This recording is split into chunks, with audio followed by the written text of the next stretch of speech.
Welcome to this episode of Conversations with Andres Ilves. With me today is Dr. Avner Golov, Vice President at Mind Israel and former Senior Director of the Israeli National Security Council. Welcome. Thank you so much. I want to start off with something. We're sitting in your office and an Iranian missile landed outside your office. In fact, you have some certificates that were on your wall and they came crashing down some weeks ago thanks to an Iranian missile. So clearly this is a topic that is beyond academic interest for you. You've lived this as recently as a few weeks ago. So let's start with the big picture. This Iranian threat to Israel, it's been going on for decades. How has it evolved over time? So I think it's a good question because the war between Iran and Israel was not launched on June 12th by an Israeli strike. It was launched many years ago. You can go back to the new regime, Ayatollah regime in Iran that started the hatred campaign against Israel, calling publicly to wipe out Israel off the map, to destroy Israel. They even, fixed a big clock in the center of Tehran, counting down to the destruction of Israel. So, and by the way, they were developing all the tools to make it happen. So, this is where the war really started between Iran and Israel. A pure Iranian initiative, because before this regime, took over Iran, Israel's best friends, or one of his best friends, was the Iranian country under the Shah. So this is where this war was started. It was really developed and accelerated after October 7. Nobody told the Iranians, guys, you need to be part of the party after the massacre that Hamas conducted to the villages in southern of Israel. They decided to join the party to encourage and support Hezbollah by launching attacks on Israel, saying we have empathy to the Palestinian campaign, to Hamas. They was joining the big war against Israel. We know today, in fact, that behind the scenes they have a big plan of how to destroy Israel with a multi-front attack, well coordinated. Fortunately for us, Sinwar decided to do it much earlier than expected and before it was ready. But today we understand it was part of a big plan how to destroy Israel. Twice in this war, Israel was struck by Iran, two big, massive missile attacks, the largest since World War II, twice against Israel. June 12 is where Israel, for the first time, seriously retaliated against Iran. But again, it's one retaliation in a much longer war initiated by Iran. Can you tell me more about this larger plan that you mentioned? So today we know that behind the scene, Hezbollah, who was the main actor in the region, Nasrallah himself was one of the leading forces behind it, was coordinating a plan to attack Israel from several fronts simultaneously. Iran is behind the scenes.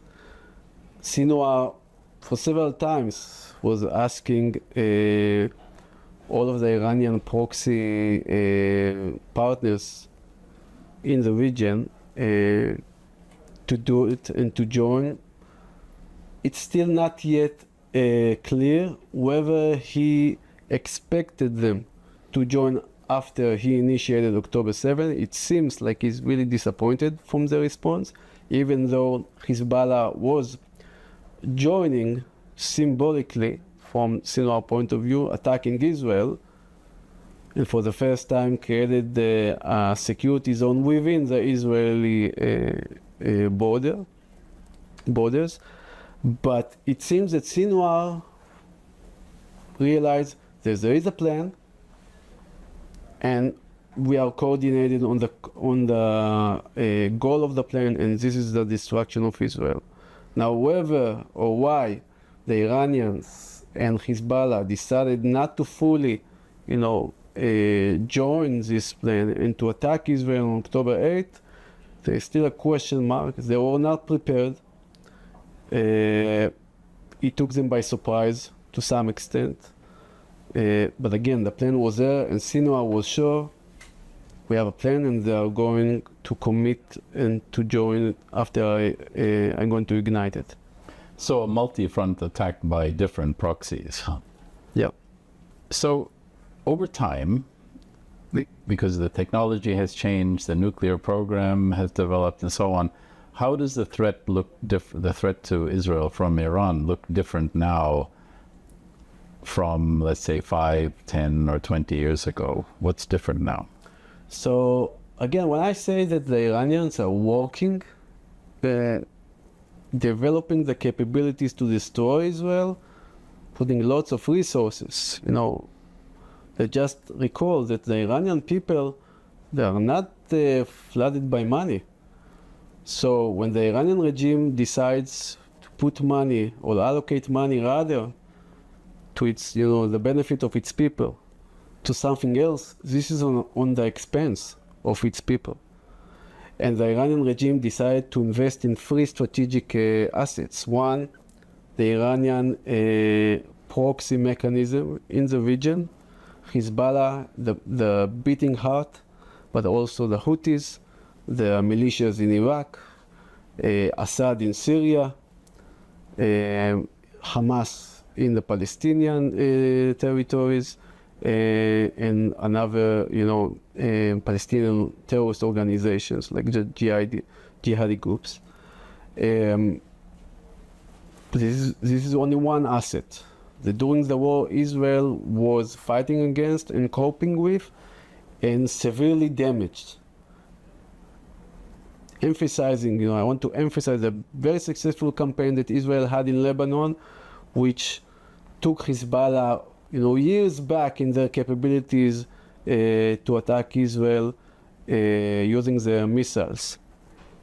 But it's much bigger because Hezbollah again was the beating heart, and this beating heart now is focusing not on attacking Israel but preserve its political power within Lebanon. And this is why we see Hezbollah much more restrained in Lebanon, even though Israel from time to time try to operate against military build-up attempts by Hezbollah. Hezbollah does not respond, does not retaliate. I'm not sure how long we can preserve this reality, but we see that Hezbollah's now focal point is within Lebanon, which is an amazing development from an Israeli point of view, because again, this was a beating heart of the Iranian regional circle of fire that they created.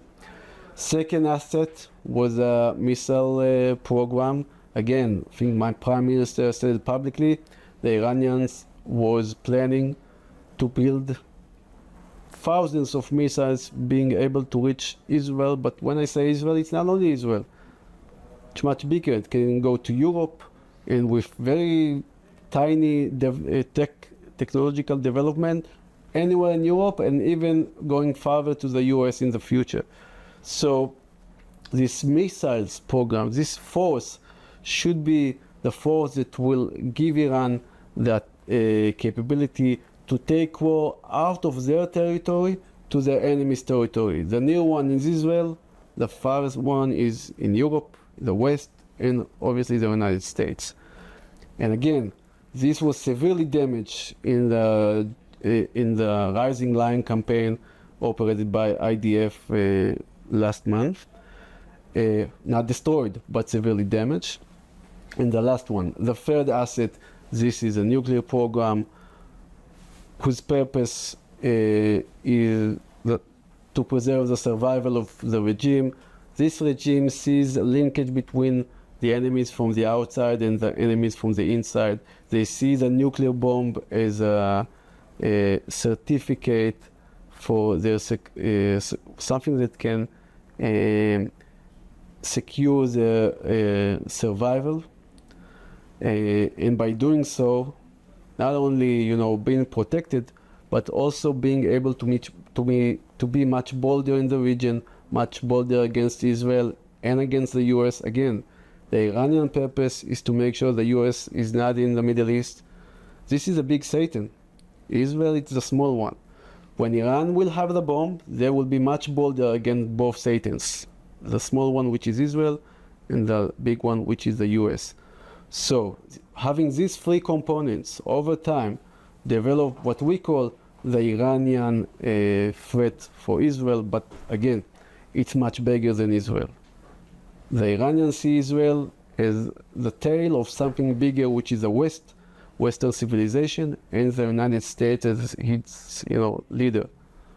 And this was a free component that was supposed to serve this campaign. So there's a continuum. If you look at to what extent it's believed that the nuclear program was destroyed.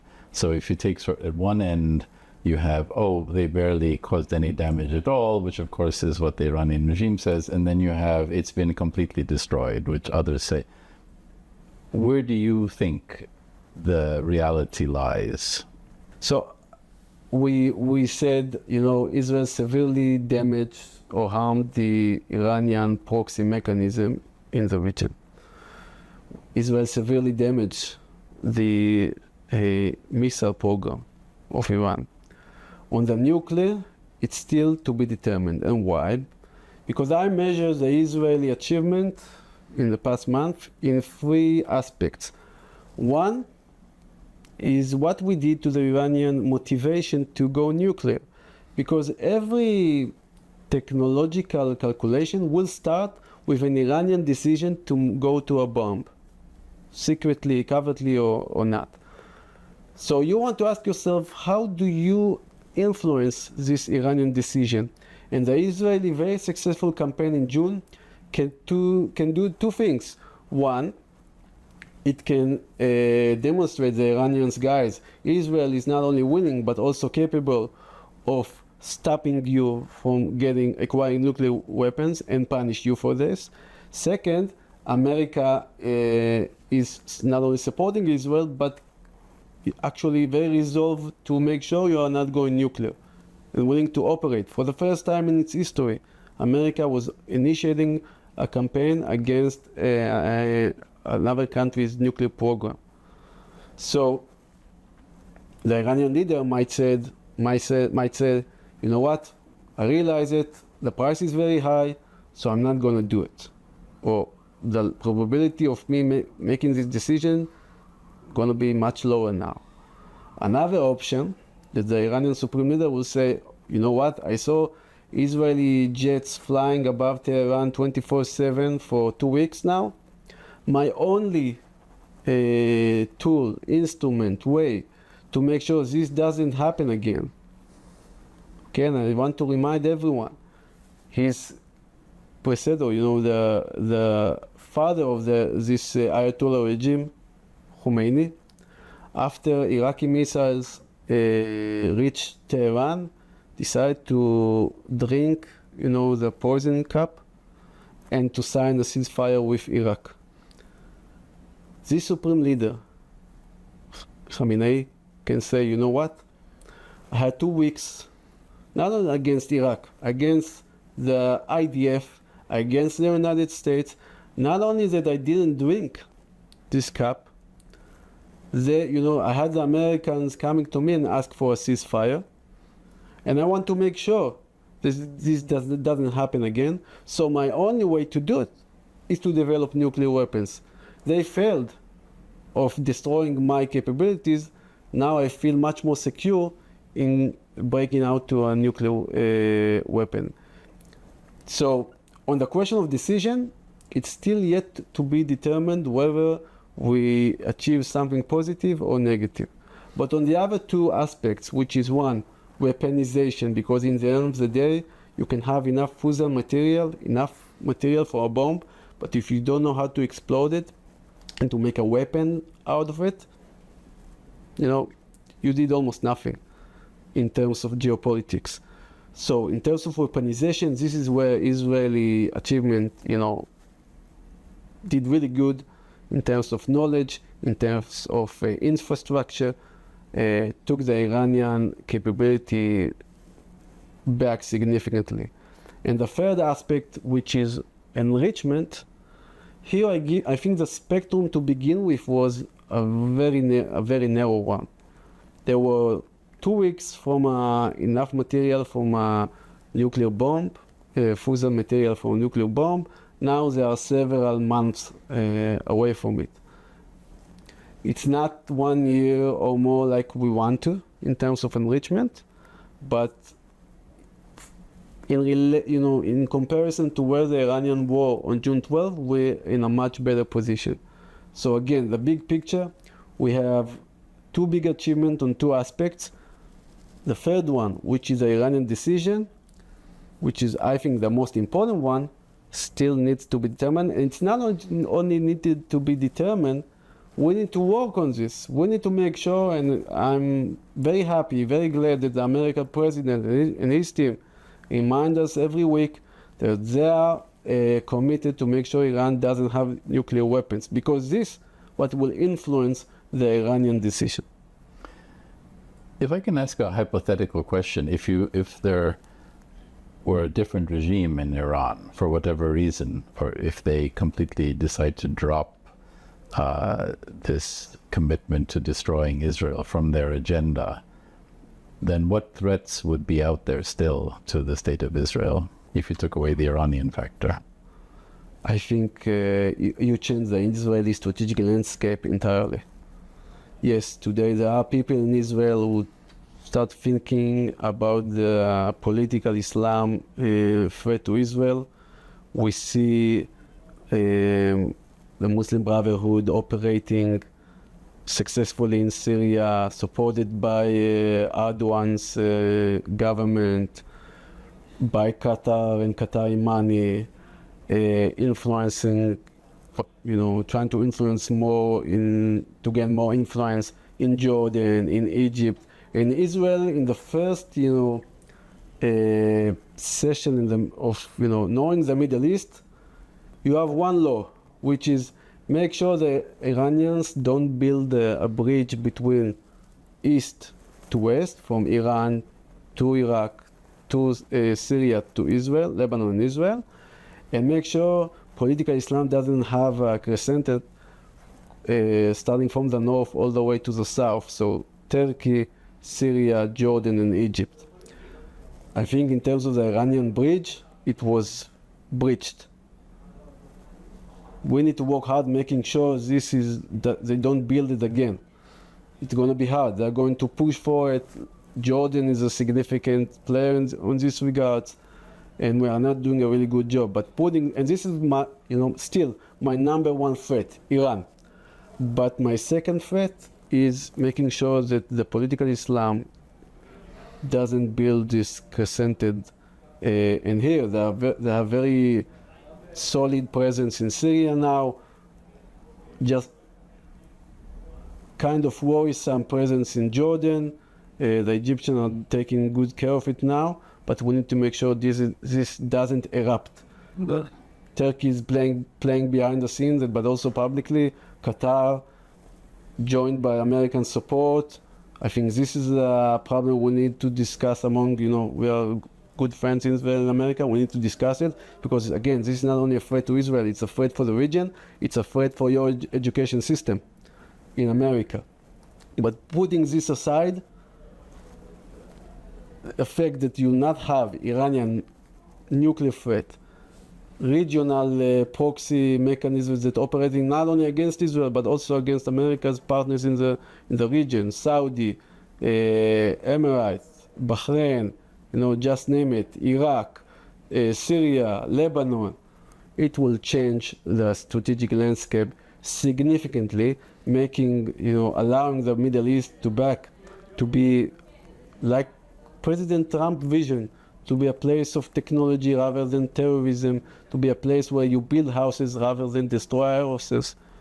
The power, the force is that not only pushing for destruction but enjoying and gaining out of it is Iran. So this is a different Middle East with a different Iran. And I want to say something, you know, I shared with you personally. I remember my grandfather, he told me, you know, in the first years of Israel, we didn't have much friends, especially not in the Middle East. The Iranians were very unique in this regard, a very close state to the new established Jewish state of Israel. And he told me about the connection between the Persian culture and the Jewish culture. You know, the Persian king who allowed the Jewish people to come back again and build the second Temple Mount. The Persian literature which secured the Jewish thinking throughout the years. So, and I think this friendship, which is many years, you know, old, will over time gain victory and prevail this hostile regime that we have in Iran that not only, you know, is against Israel, but it's against everything that we believe in the West. I truly believe that the Iranian people deserve better. They will have a better leadership, and when this day will arrive, you will not see a better partnership in the Middle East than the Israeli Iranian one. In the region, it's interesting that friends and foes often aren't neighboring. You know, you have these threats, Houthi missiles, well, they're not even close to Israel. They're also not even close to Iran, geographically speaking. So when Houthi missiles come, they have to travel over, presumably, Saudi territory. How does the fact that there's a launch pad that for missiles that are coming across another state's territory, what's the Saudi role in that, and how do they deal with it? So I'll let the Saudis to gain their own prestige. I think they deserve one, but I will allow them to speak about what they are doing and what they are not doing. I'll just say this. I think the Iranian managed to create a very successful regional security framework which operated at least 3 times. Two against the 2 Iranian attacks on April and October 2024, and the last Israeli campaign in Iran. You saw the Middle East, the good forces in the Middle East defend together against the Iranian missiles. And again, this mechanism was never designed to protect Israel. It was designed to protect the partners of the United States in the region, American forces in the region, and stability in the region, allow them to bring prosperity and to make the Middle East once again one of the leading regions in the world. So if there is one thing we should all applaud and say, express our gratitude to Iran, is they allow and push us to build a regional mechanism which is very effective, which is very successful.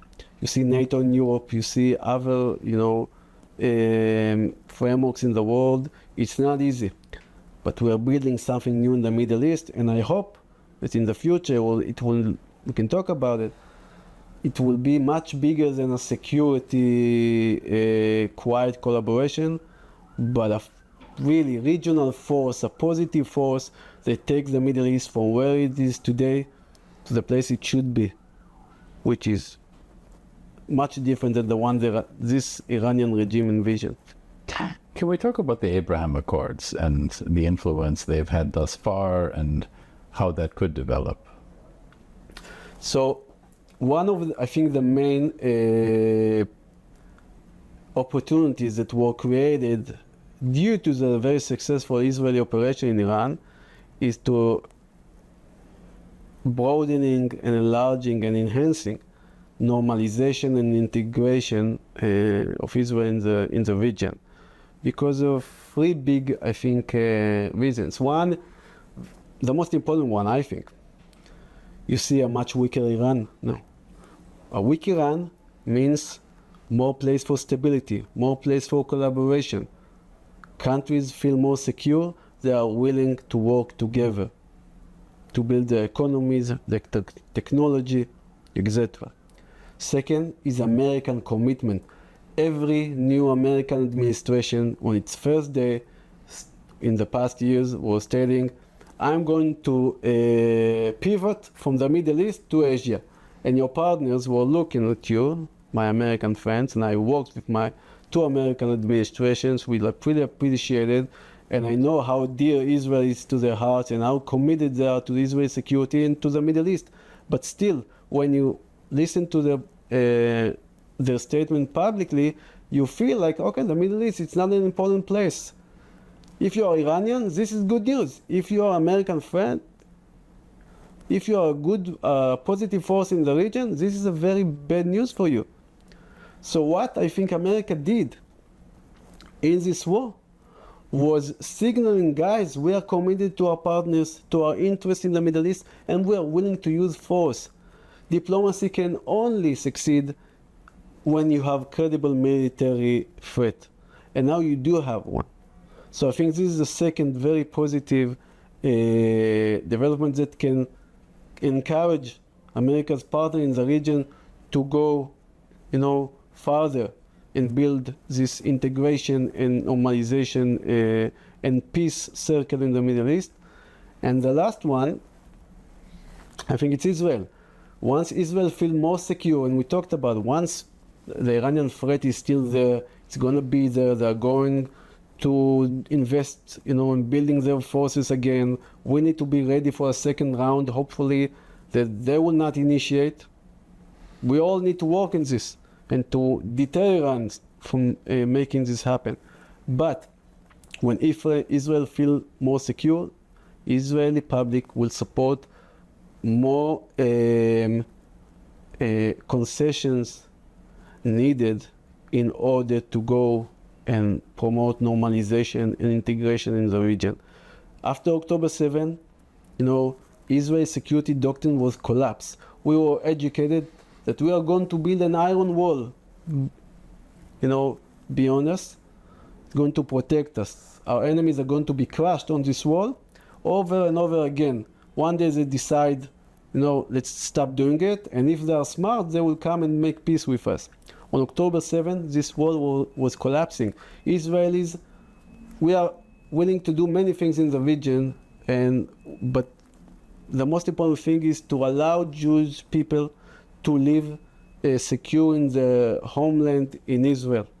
If you don't have this, you cannot speak with Israelis about anything else. And I think, thinking about what we have experienced from October 7, today Israelis feel more secure.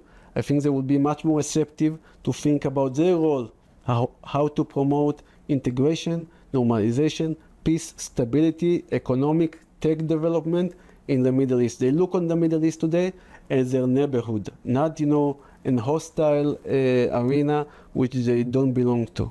And I think this is a big opportunity. We need the leadership to take us there, which I think is still we're still lacking in this. But I see the opportunity because of the big successful campaign against Iran. So you see the security strategy changing for Israel as a result of this 12-day war? I see the ground rendering into something that we can work with. I see it in the professional echelon, the discourse. Israeli public will have to choose. Our ethos is that we are a villa in the jungle. We are trying to create an island with stability and prosperity in an ocean of instability, wars, famine. I think we should change this perception and to be a partner which comes with assets to its partners. If you are a partner, you need to behave as part of partnership. This is a different Israeli mindset. I think there is the conditions to make this shift were created. Now we need the leadership to take us there. We in Mind Israel pushing for it. Because if Israel cannot maintain the story of the war forever, if we are going to stick with the story of the war, we are going to be a villa in the jungle, isolated island, but this is not the vision I want to see. This is not the vision I envision for my children, for the people of Israel. Israel should be part of the Middle East, should be a leading role in the Middle East, should work with their partners in Europe and with the most important ally, the United States. This, my grandfather who established the state of Israel, he only wanted a safe haven for the Jews, that's it. And he was dreaming about, a flourish economy and some kind of technological advantage. Israel can be an asset for America to win the battle over the world order, to maintain its technological superiority vis-a-vis the adversaries. Israel can play a role in shaping how this world is going to look like. This was never part of the Zionist dreams. They didn't even dream about it this far. And we have this opportunity today, and we should catch it with two hands. There have been two recent dates really seared, I'm sure, in Israelis' memories, October 7th, and then, of course, the most recent war in June of 2025. In terms of the consciousness of the people that you talk to, which one is more on their mind? I think it's a very good question. But I want to sharpen your observation. Israel, under this title of war in the past 2 years, is fighting two different wars.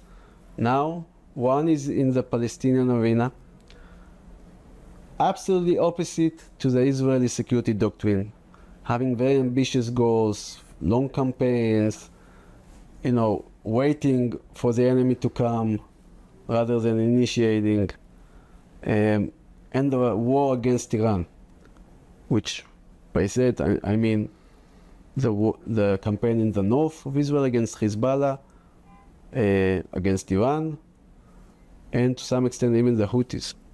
And here you see all the Israeli glory and Israeli security doctrine, its based, shape. When Israel is initiating its own attack, taking the warfare taking the battlefield to the other territories, when it set a very clear and not ambitious goals, and then try to leverage it with a political achievement to make a strategic change, positive change in the security reality. So these two different wars for the Israelis is under one title of the war in the past 2 years. But you're absolutely right, there are two wars. On a professional level, Shalom, I must tell you, we need to learn what we did wrong and to correct ourselves and to amend and to be much better on the Palestinian arena, and to understand what we did so well against Iran and enhance it and strengthen it and make even better. Because this is what we know, this is how we do here what we good at, and we need to be much better. But here, we are not good at, and we need to make sure we are going to amend it. What should have been done better in your view? Against Israeli doctrine, we should just adhere to the Israeli doctrine. We had a big, long discussion over 9 months, big groups of all the intelligent figures in Israel. What have we done wrong and what should we do? And we created a new security doctrine for Israel. And we tested it twice. One is in Lebanon, the second one is Iran, realizing that when we are doing initiating the campaign, don't wait for our enemies, set humble goals, military goals, and leverage it with political, complementary political campaign, this is where Israel is at its best. So do this, more of this, using your air force, your intelligence, ground maneuvering. We realize, demonstrating to the entire world, but also to ourselves, we are willing to conduct a ground campaign, to pay in the most painful price that we can pay, the lives of our sons and daughters and friends and enemies. Anyone in Israel knows someone not only killed or murdered on October 7, but casualties, people that mentally ill or physically ill. And we are paying this price, and we are willing to pay it in order to make sure that the Jews will have a safe haven. This is something that we reveal to ourselves. So, but we need to do it with a clear strategic goal and a clear strategy how to make it, the right way, which is how we do it with Iran, and not in the wrong way. And this is exactly what we are doing in the Palestinian arena. So, if you ask me, I can share with you the theoretical discussion, and not only have this concept of iron wall and waiting for our enemies to crash on this wall, but start operating beyond the walls. And here, this is a big Israeli debate. Most of the Israelis today feel a little bit insecure, will tell you, we need safe zone 360 degrees beyond Israel. So Lebanon, Syria, even Jordan, West Bank, obviously, Gaza. We need to create this security zone to make sure that if the war comes to the worst, we don't, our people are not going to face massacre again. It's not going to happen, never again. Today in Israel, never again means something else than the one that we refer to when we use it 3 years ago. I think this is a part of the trauma that the Israeli society was undergoing. But from this trauma, we will grasp this understanding that we should start working beyond the walls, but not only with military tools, diplomatic tools, influence, IO, so information operations, economic warfare, all the tools that we didn't develop because we are villa in the jungle. But now, if we are partners, we can build coalition, we can operate in tools that doesn't involve only military force. And again, this will work when you will have IDF very strong, a credible military threat. Absolutely right. But it should not be only this. And I think this is where I see the big opportunity. This is why I think we need to build partnerships. We'll have to be much more restrained, yes. But we can create an opportunity that we can never reach alone. Make sure that one day Hezbollah will not be a legitimate actor in the Lebanese political system. Change Syria, build something new with Jordan, Saudi Arabia, UAE, create the tech hub that Trump, is envisioning for the Middle East. We can laugh about it, but he's creating a tech hub in the Gulf with all the geography, and the energy and the financial resources. They are lacking of innovation, of skills that we have in Israel. And Israel, and again, this I always tell to my American friends, yes, Israel cannot put lots of money, pure money on the way countries in the Gulf operate. Israel, but this is the only player in the Middle East that can offer you loyalty. Not only because, especially today, there is no game. No one is going to hedge between China and the US. It's very clear we have only one ally in the world, and this is the US. But also because when we are hedging, we are very lousy at it. Let's, be frank about it. So we are not going to do it. So we can bring you loyalty, and it's worth much more than money these days. Dr. Avner Golov, thank you so much. Thank you.